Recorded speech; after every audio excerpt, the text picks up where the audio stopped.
traditionally the Sunday after the first, but like last year was like the 7th, and I thought it's a long time after the first, and it could be the day before. So we've done it either the Sunday before or the Sunday after. And in fact, maybe my first year here, we did it for 2 weeks because we were social distance and we wanted to make sure that more people could be able to participate and light a candle.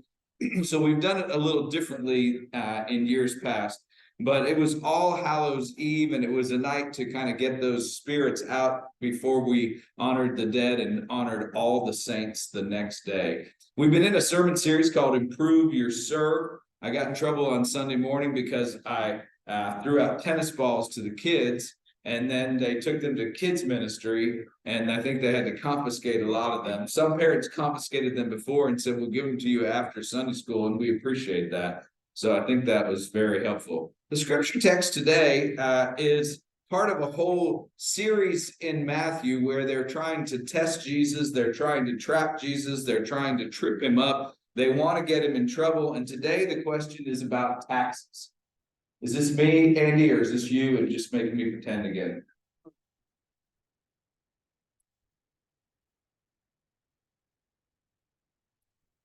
Okay, so is that you then? Right. So I thought I would ask you to start. What are your favorite taxes? Anybody got some favorite taxes? The refund, the dad tax. You will take the dad tax tonight. That is the percentage of candy that has to be confiscated. The dad tax. That is certainly one. Other got some great taxes. Anybody? Well, TurboTax has a list of some of the best taxes out there.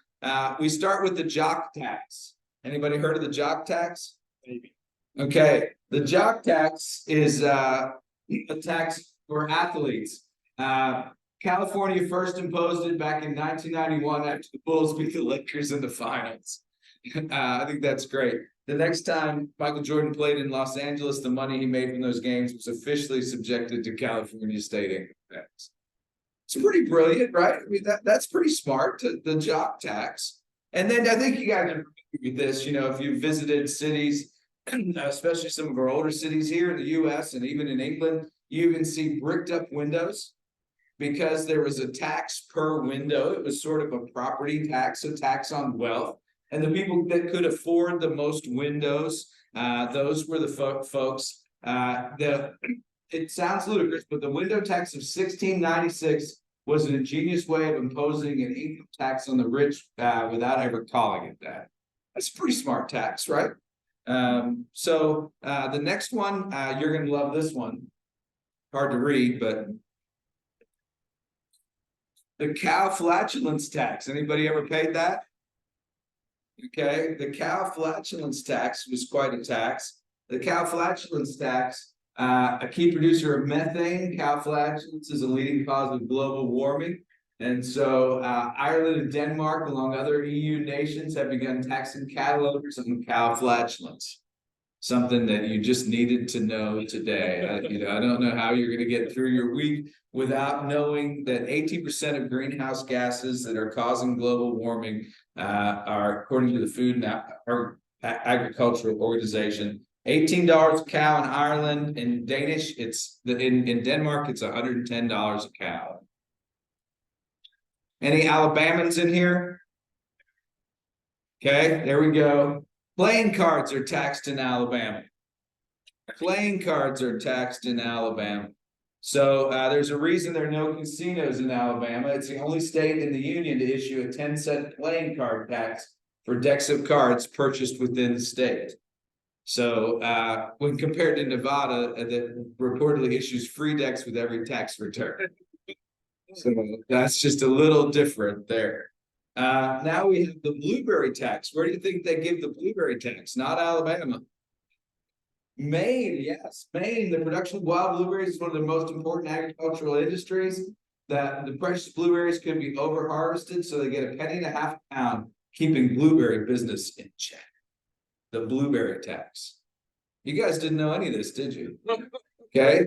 Now this is I was going to go here later. This is the daddy tax, but there's a candy tax. In some states, there's a candy tax. Dad's portion of the Halloween candy. You got that right.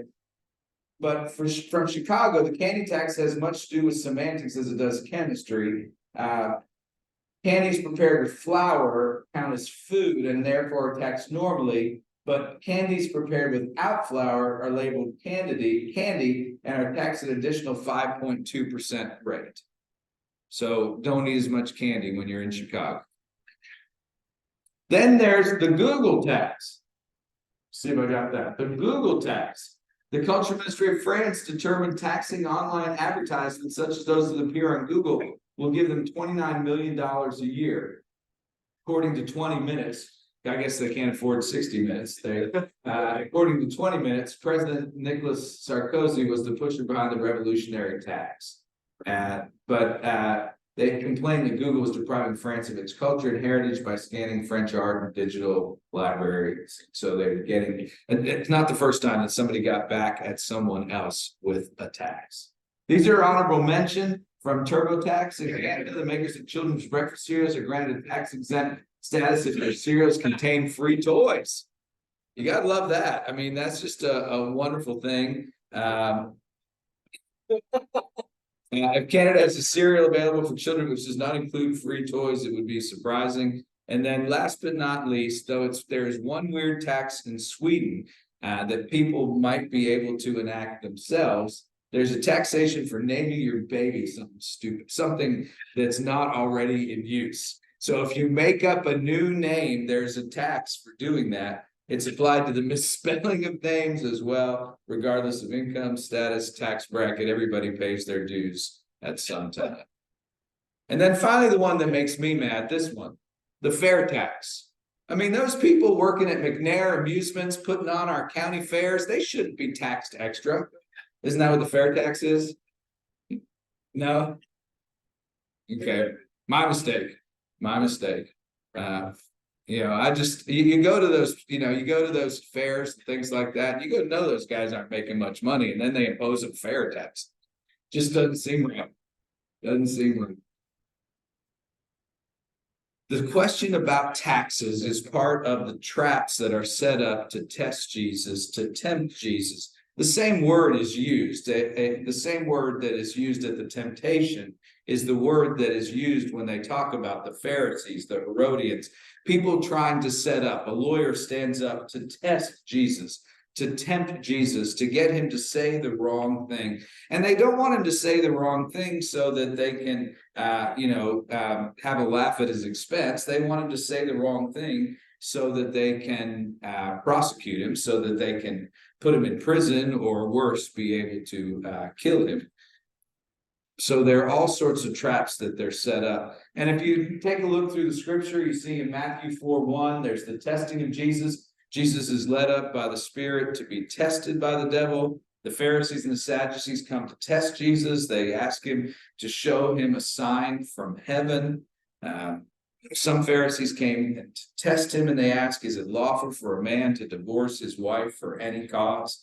I sometimes get random phone calls. I got one a couple months ago, and I wasn't sure whether the guy was legit or not, but he was calling to quiz me on certain theological issues. And I didn't know if it was real or not, and I tried to be as helpful and as kind as possible, but I just didn't know what his agenda was. You ever have somebody like that coming to ask you questions and you don't know exactly what they want, but it doesn't seem like they really want your answer. They just want you to say something that they can then use against you. And that was sort of this question. And it was a strange conversation. I've had more than one of those phone calls over the years. Preacher, I want to ask you a question. They don't know my name. They don't know who I am. They just want to ask me a question. I had one woman call me who used to come here and berate me over a series of questions when I first got here. And I just told her, ma'am, these are the United Methodist views on the issue that she was most upset about. And she just was, don't you believe in the Bible? And I said, ma'am, we believe in the Bible, but this is our position. It was on abortion is what the question was about. And I told her what the United Methodist position was, and that I was upholding the Book of Discipline and the United Methodist position. And she's like, well, that's why we left that church. And I said, I understand that, but my job is to uphold the United Methodist position. And that's what I try to do. Some Pharisees came to test him and ask, is it lawful for a man to divorce his wife for any cause? But Jesus, aware of their malice, this is the one for this week, asks them, why are you putting me to the test, you hypocrites, people who are two-faced, speaking out of both sides of their mouths? And then finally, and one of them, an expert in the law, asked this question to test him. Not because he really wanted to know the answer, but just because he wanted to set him up. And, I always appreciate inquiry. I want people to ask good questions. I want people to struggle with scripture and with their faith and try to understand more deeply. It's just always, for me, difficult when they don't want to know the answer. They're just looking to get a soundbite that they can then undermine. So this is where we are today with this question about paying taxes to Caesar. You're testing me. There it is. See, now I got it there. And it's not a very long passage. I preached on this passage before, and if some of you remember when I preached on this passage, you're lucky because there was nobody here at that time. There were just a few of you. It could have been the few, the proud at that time. It was about 3 years ago, and the lectionary is a 3-year cycle, and we're back into that 3rd year of Matthew. And we try to give you a variety. We try to go into Hebrews or Nehemiah, right, Fran? Yeah, I know you love Nehemiah. I know it is. We got you there. I'm on day 51. Yep. And I'm dressed as the great pumpkin. So that's my. I'm gonna extend it. I'm gonna keep working out every Monday, Wednesday, and Friday morning. I got a birthday coming up next week, so I got to at least get to my birthday. But today is day 51. Tomorrow will be day 52. Down 7 or 8 pounds, depending on the day. And certainly much stronger and feel a lot better, and the Achilles is getting there. So thank you. But day 51, and after a period of testing, then the Pharisees went and plotted to entrap Jesus in what he said. So they've gotten together. The leaders have gotten together to be able to set Jesus up, and these leaders don't like each other. It says, so they sent their disciples to him along with the Herodians. The Pharisees and the Herodians did not get along. This would be like saying the Republicans and the Democrats got together to test Jesus. That's sort of the same feel. People who are not on the same page getting together because they had a common enemy. So they sent their disciples to him along with the Herodians, saying, teacher, we know that you're sincere. We're not sincere, but we know that you're sincere. And teach the way of God in accordance with the truth, and show deference to no one, for you do not regard people with partiality. I don't think it ever hit me before just how complimentary they are to Jesus. I mean, I know sometimes when you're setting someone up, you start with the compliments before you lower the boom. But these are some really wonderful things. Don't you wish people said that about you? We know that you're sincere. That's a good thing, right? And you teach the way of God. I hope that that's what people say about me, that we teach the way of God in accordance with truth and show deference to no one. I think that's even harder. For you do not regard people with partiality. Tell us then what you think. Is it lawful to pay taxes to Caesar or not? They saw Jesus as a threat and are willing to combine forces. As much as they struggled with each other, they were willing to combine forces. The Pharisees, they were the keeper of the law. They were called lawyers, but they're more scholars of the law. The Herodians are more of a political party. I think it's a good image with Democrats and Republicans. They were a sect of Hellenistic Jews mentioned in the New Testament. They're a public political party who distinguished themselves from the Pharisees and the Sadducees by the fact that they were sincerely friendly to Herod the Great. And like the Pharisees, the Herodians wanted political independence from the Jewish people. They sought to restore the kingdom of David, but not to restore the Davidic line. They wanted a Herodian, one of Herod's line to take over. So that's what makes them Herodians. That's who they're following. So, as I said, these compliments are there, compliment, and it's pretty flattering for Jesus. And so there's a sense that he had a reputation for fearless truth-telling, not political maneuvering. And as I think about my tennis images, I feel like they just lobbed the ball over into his court. And you ever get a lob in your court and you got it and smack it into the net? Anybody? You get so excited, they've just lobbed one over and you over respond.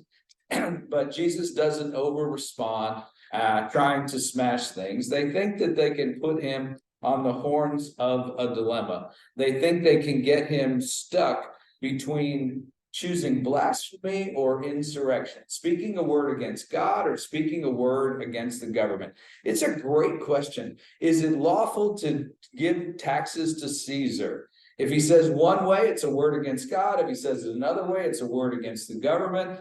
And if he answers that taxes are lawful, he'll give offense to the Pharisees and the many in the crowds who hate the empire's constant meddling, not to mention the poor who are especially burdened by this particular flat tax. It's not a fair tax, it's a flat tax. And the reason that I bring that up is that I know that today you wanted to think about the Roman Empire.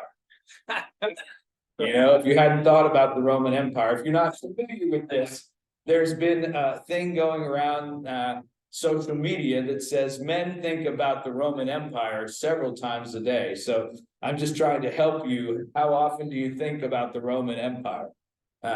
In the early days of the Roman Republic, public taxes consisted of modest assessments on wealth and property. It was not an income tax, it was a wealth tax.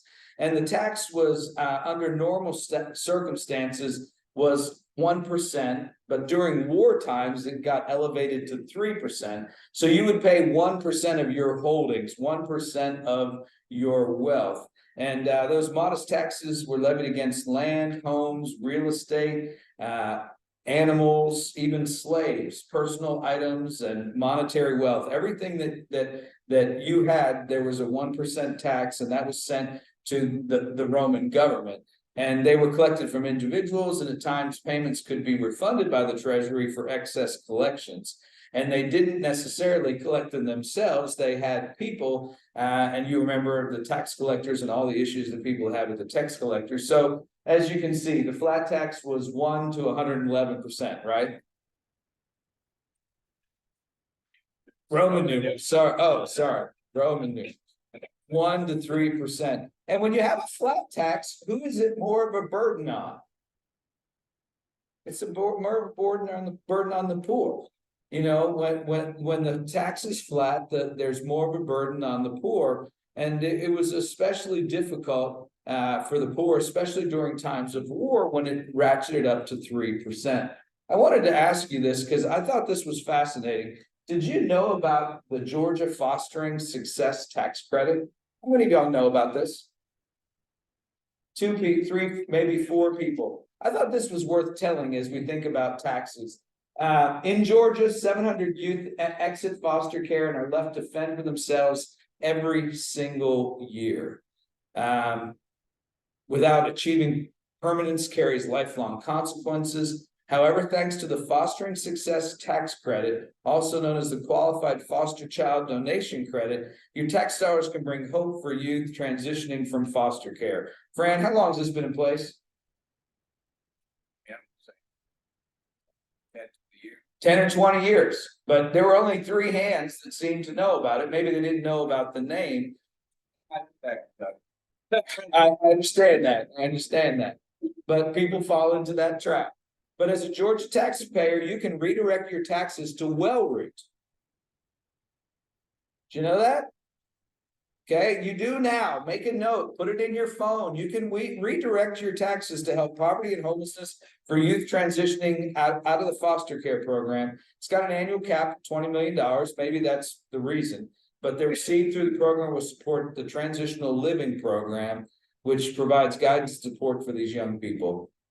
So something worth thinking about as you think about your Georgia taxes. And then Jesus' response. But Jesus, aware of their malice, he knew that they were doing this, and he puts it back on them. They lob the ball to him, and he sort of just lobs it back to them. He doesn't hit it straight back hard. He just lobs it back. He says, "Why are you putting me to the test, you hypocrites?" And then he asks for a coin. And he's sort of slowing down the scene here. He's sort of reframing everything. He doesn't return the compliments. He doesn't talk about how great they are. He calls them hypocrites. And he reframes the issue. He asks for a coin, and he doesn't immediately answer their question. And one scholar thought this. He says one of the reasons Jesus asked for a coin is that his own pockets are empty. He lived on the giving of others, but his opponents have no trouble supplying a denarius on demand. He was not part of their economic system the same way that they were. Jesus puts off his answer another moment in order to make one thing clear: whose head is this, and whose title? Show me the coin used for the tax, and they brought him a denarius. Then he said to them, whose head is on this, and whose title? And they answered, Caesar's. Then he said to them, give therefore to Caesar the things that are Caesar's, and to God the things that are God's. Well, during your question and answer period, as you're talking around your table, you're going to get to decide what is God's and what is Caesar's. The question is being given back to them. And it was a great answer. He doesn't tell them exactly what it is, but he gives the decision-making and the struggle back to them. When they heard this, they were amazed, and they left him and went away. So I've got a picture of the denarius. Anybody know what that says on there?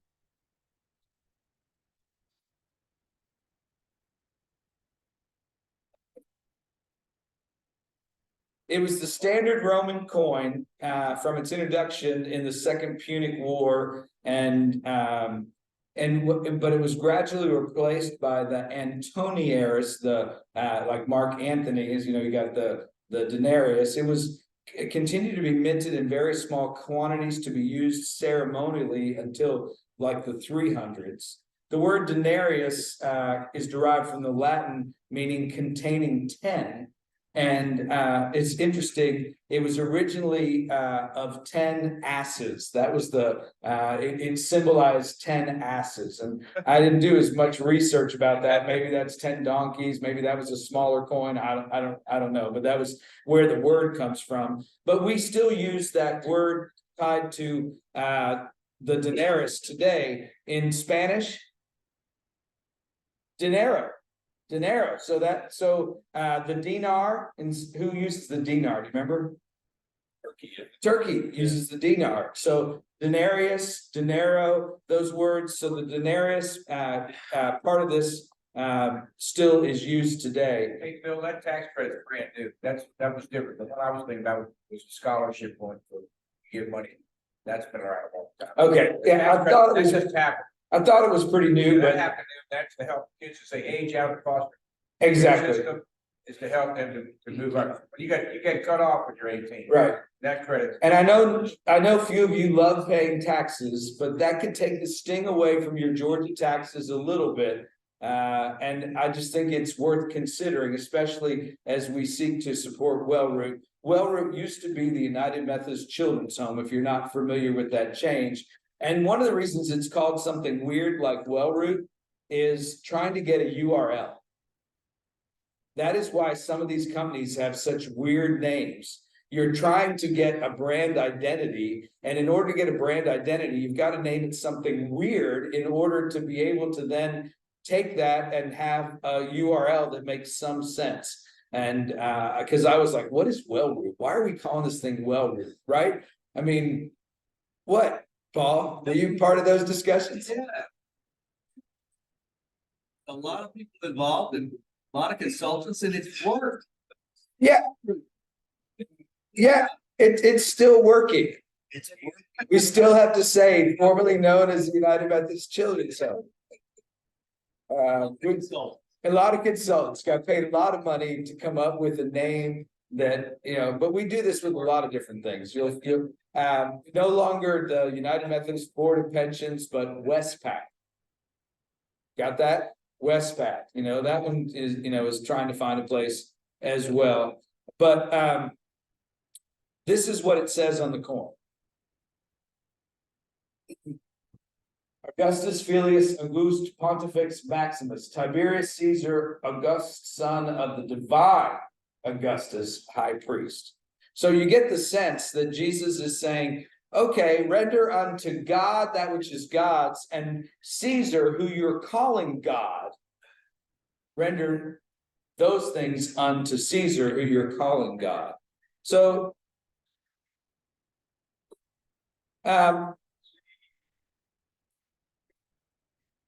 C's 100. Let me go, but let me say, they were minted between 211 BC and 313 AD.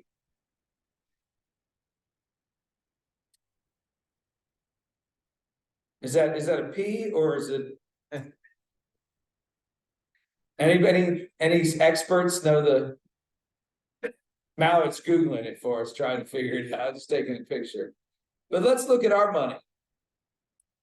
Let's look at our money. On our coins, it says, in God we trust, not in Caesar that we trust, in God we trust. And whenever I teach this passage, I'm reminded of one of the men in my last church, Render Spencer. You know how he got the name Render Spencer? Render Spence, not Spencer, Render Spence. His parents looked in the Bible and pointed to a word. Render. Unto Caesar that which is Caesar, and unto God that which is God's. And they named their child Render. Thought that was great.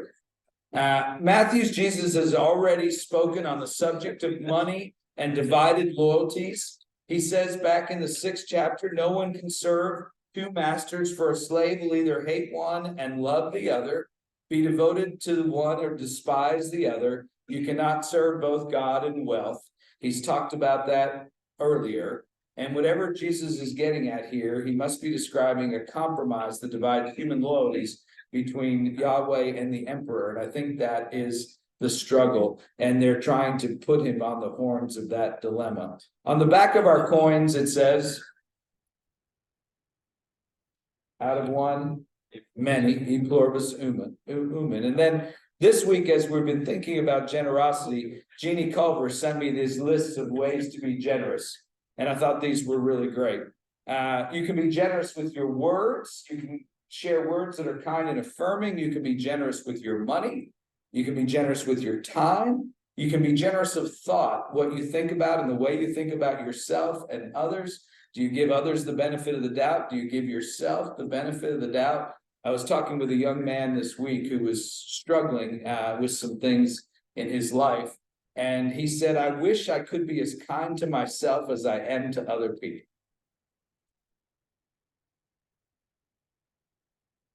It's tough. I wish I could be as kind to myself as I am to other people. And that was my wish for him and prayer for him as well. Generous with your influence, generous with your intentions, and a willingness to share your stuff. It's called adding treasures. So one man's junk is it's the last week of adding treasures. Yeah, you have to have them in by this Friday or they won't be able to be sold. So if you have any last minute things you want to donate, get them here this week so they can be priced. Any questions about this short scripture text, rendering unto Caesar that which is Caesar and unto God that which is God's? Jesus gives the responsibility back to them, and they're amazed that he does not fall into either of their traps. All right, questions for you to struggle with around the table. Number one. I got it. Or you got it. How do we know what is Caesar's and what is God's? What does it mean for you personally that our money says in God we trust? How do you trust God with your resources? In this all-in week, without resorting to guilt and shame, how might we teach people here to be more generous? We have a budget of about $4 million, which would say if people gave, say, 10% of their wealth, that the whole congregation would make about $40 million. It looks like our congregation makes about $400 million. So that's about 1% is given to the church of what people earn, which I think is really an interesting number. There's a thing called Mission Insight, and you can take your membership and plot it, and it predicts the income of everyone in that church, and then it shows you where you are on that scale. Be glad to show that to you if you're interested. But what keeps us or keeps you from being more generous? And then finally, the question I've been asking on Sunday mornings, how is your serve? And I'd be glad to hear your suggestions or ideas and things like that. It's always interesting for me. I think how we spend our money tells us a lot about ourselves and what our priorities are, what we struggle with. I love the guy when I first got here. He told me that one day he sent his Dunwoody Country Club bill to the church, the money for that to the church, and he sent his pledge to the country club. And I wanted to know who did better. I just wanted to know who did better. People spend more on their cell phones than they give to the church. People spend more on their cable than they give to the church. And I just wonder why that is. And I just think that's something that, Jesus says where your treasure is, there your heart will also be. So I give you that struggle this morning to discuss with your colleagues around the table. And maybe you can help me at some point to understand why people don't make the church a priority in their giving. I do think that people give away a lot of money and they just don't necessarily give it to the church. And sometimes that can be our fault. So I'm willing to take responsibility for that as well. Discuss among yourselves.